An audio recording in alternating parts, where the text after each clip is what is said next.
After a storm, as soon as it's safe, our crews work 24/7 to restore power. It can take time to restore power for everyone, and here's why. Our power system has several parts. Each has to be working for power to reach your home or business.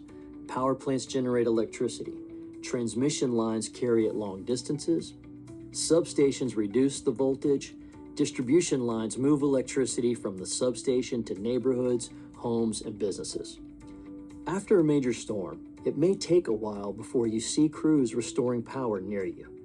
That's because we first assess damages, determine our ability to access them, prioritize areas for repair, and assign resources to complete the work.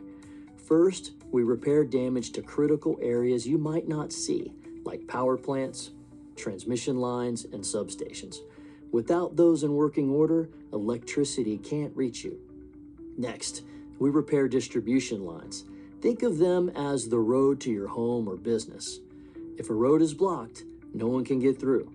We first repair distribution lines that serve critical infrastructure, such as hospitals, fire and police stations, water treatment plants, and major transportation facilities. Next, we restore the distribution lines we can access that serve the most customers and that are easiest to fix, so more customers get power back faster. We know it's frustrating to wait, but this approach helps get these feet and helps the most people get power back as quickly as possible.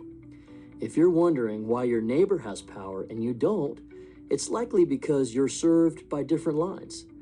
The cause of your outage might be more complex or impacting fewer people, but we won't forget anyone, and every customer's power is equally important to us. For more storm information and safety tips, visit tampaelectric.com/storm center. Stay safe.